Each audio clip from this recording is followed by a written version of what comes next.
આપણે વાત કરી હતી સમતલ અરીસાની ધોરણ 6 ની અંદર પણ આપણે ટૂંકમાં માહિતી મેળવી હતી. સમતલ અરીસા વડે રચાતું પ્રતિબિંબ કેવું હોય છે? સીધું. બરાબર. તો આપણે આની અંદર આપણે એ જોઈશું કે કોઈ પણ વસ્તુને જ્યારે સમતલ અરીસાની સામે મૂકવામાં આવે છે ત્યારે એનું પ્રતિબિંબ કેવું મળે છે.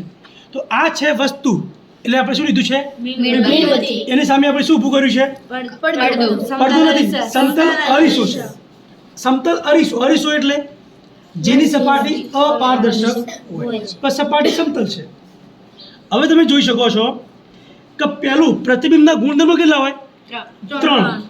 પ્રતિબિંબના ગુણધર્મો કેટલા હોય? 3. કયા 3? એક તો આભાસી કે વાસ્તવિક, સીધું કે ઉલટું, અને એનું પરિમાણ એટલે કદ જેવડું, કદ કરતાં નાનું કે કદ કરતાં મોટું. આ 3 ગુણધર્મો હોય છે. આપણે ત્રણેય ગુણધર્મો ચકાસીશું. સૌથી પહેલો કયો ગુણધર્મ ચકાસીશું? કે સીધું મળે છે કે ઉલટું. તો તમે અહીંયા જોઈ શકો છો કે સમતલ અરીસા વડે મળતું પ્રતિબિંબ કેવું છે? સીધું. સીધું જ છે. શું છે? બીજું એનું પરિમાણ એટલે વસ્તુ કરતાં નાનું મળે છે, મોટું મળે છે કે એના જેવડું મળે છે? તો તમે જુઓ વસ્તુના જેવડું જ મળે છે. બરાબર છે ને? રેડી? પછી શું જોયું આપણે? આભાસી કે વાસ્તવિક.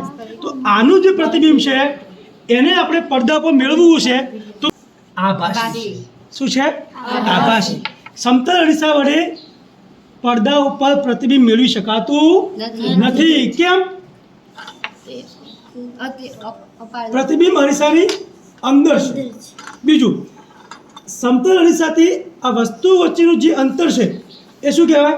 વસ્તુ અંતર.